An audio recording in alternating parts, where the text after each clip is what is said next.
Most people search for what is easy. The giants, however, they search for a challenge. Whatever that challenge may look like in your personal life, in search for the pleasure of Allah, and each one of us has his personal challenge he or she wants to overcome. Comfort is easy. Most people search for what is easy. The greats, they search for a challenge. They don't live in this horrible dark zone called the comfort zone. They are always on the other side of it, because they realize that every good in this dunya and success in the hereafter is available, but it's on the other side of the comfort zone. There was a man called Bill Ekstrom, and he is the co-author of a book called The Coaching Effect. And he studied over 100,000 coaching interactions between coach and coachee, mentor, mentee, teacher and student, to try to understand what is it that brings success and growth in people. And after this long study, he concluded the following: your success in large is determined by your willingness and your comfort in making yourself uncomfortable. Then others, they took this theory and they made what they called the comfort zone framework. This framework suggests that for you to grow as a human being, you need to go through 3 distinct stages at least.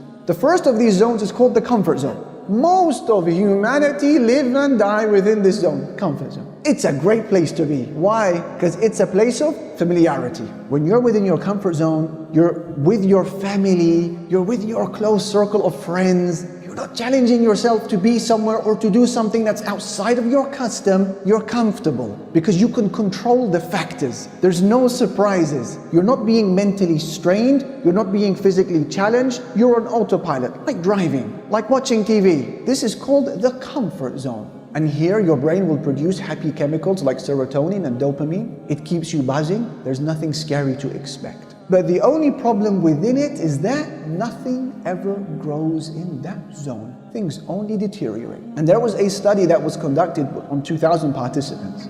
And the results were amazing. The results suggest that over half of Brits, 55% to be specific, are stuck in a day-to-day routine with nothing different. Their yesterday is a mirror reflection of today, and their today is a mirror reflection of tomorrow, day to day. That's over half of the population. And just under a third of the population, 31% to be specific, can't even remember the last time they did something uncomfortable or challenge themselves to walk out of their comfort zone. So the moment you choose to sleep instead of going for a run, for example, or going to the gym, you have chosen comfort. Temporary, immediate comfort, but not for long, because discomfort will catch up with you sooner or later. The moment you press your snooze button on your phone to delay Salatul Fajr, and you're praying at 9 o'clock, 10 o'clock when the sun is fully risen, you've chosen comfort. But not for long, because if tawbah is not met, there will be discomfort eventually that will catch up. You know someone who left employment, a perfectly legit source of income, although it's maybe minimum wage, or someone who left study. Why? Because they want comfort. They will tell you that was only temporary. Now we are weeping the tears of bitter regret. We're very uncomfortable now because of those decisions. And let me tell you another problem with this comfort zone. The more you stay inside of your comfort zone and you don't challenge yourself to grow as a Muslim, your comfort zone actually gets smaller. The walls begin to close in on you. What does that look like? Say for example, you're only comfortable hanging out with 10 people, 10 brothers.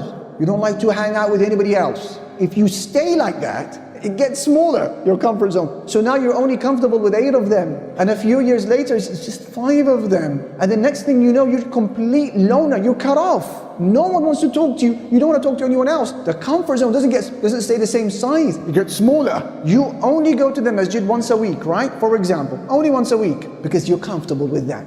Anything more is uncomfortable. Fine, but that's going to get smaller. And even going to the masjid once a week becomes a little bit difficult now when you're trying to find your way out of that obligation.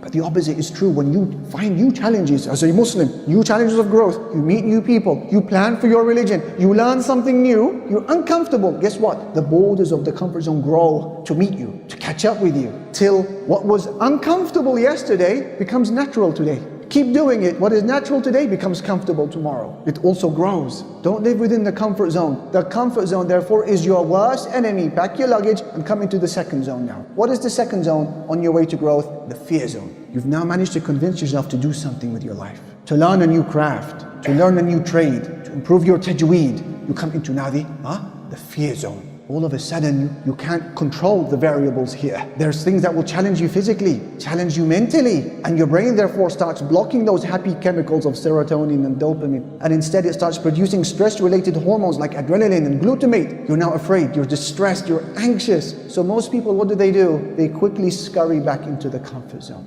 This huge inner debate ensues inside of you, and you start hearing things like, I can't, and I won't, it's impossible, like, I don't have the talent, and what will people say? No, I'm not used to it, it's not me. You're just getting all these error messages cropping up in your mind. The good news is, alhamdulillah, here's some reassurance for you, brother or sister, is that if you are patient, this fear zone, as we just said, doesn't stay forever. You find your feet, it becomes natural to be there. Actually, it becomes comfortable, the borders have grown. Now you're coming into the third zone, the growth zone. That's where the Muslim wants to be. Success is bred there, growth is bred there, happiness, well-being is bred there. And one bit of advice to keep you there, my brother, my sister, keep learning.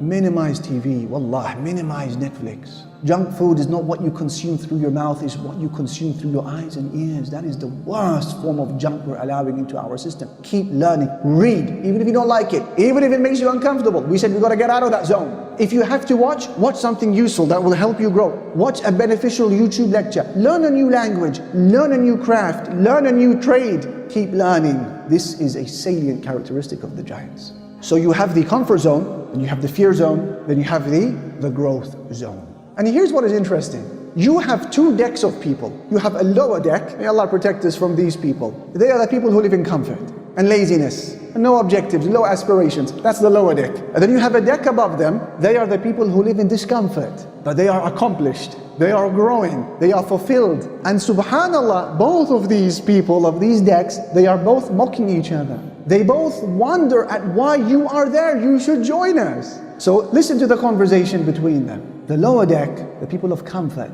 and low ambitions, they look at the deck above them and they say, what are you guys doing there? I mean, haven't you seen how comfortable our couches are? We have Netflix stream. We've got food and snack at our fingertips. We have Uber Eats. We've got Deliveroo. Join us. What are you doing there? We sleep long hours and our minds, they never ache. Our bodies, they never sweat. Our muscles, they never ache. Join us. This is the life. And for them, it's inconceivable that there could be a life better than theirs. Comfort. There's your drink, there's your snack, there's your TV, there's your phone, and there's your back massager. It's all there. But the guys on the upper deck, the people of discomfort, but high ambitions and growth, they look down at the lower deck and they say, what are you talking about? You want us to join you? Hold on a minute. Show us your arteries, please. Show us your veins. Show us your cholesterol levels. Show us your blood pressure levels. Show us the ever-shrinking brain cells that you have and your ever-shrinking muscles in your body. Show us your iman that is only getting weaker and your knowledge that is getting looser. Show us. You want us to join you?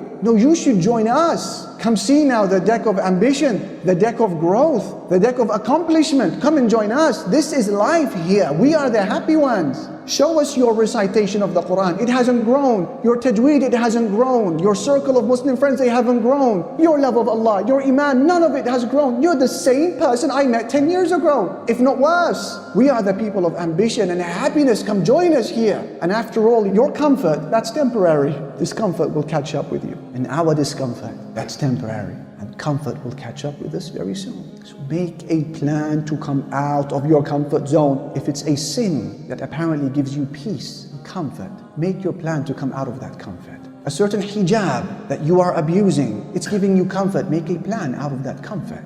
A business transaction that's bringing you high returns, but you know it's a shady business deal, make a plan to come out of that comfort. And remember, as we said, a ship enjoys being on the shore because it's safe there, but that's not what the ship was made for. The ship was made to sail in the sea and to battle with the waves. And success and failure have a cost, by the way. We are constantly told that success, you want to be successful, you've got to pay the price. It's not just success that has a price, habibi. Failure has a price as well. The only difference between the two is that the price of failure is far higher than the price of success. So you choose which of the two you want to pay.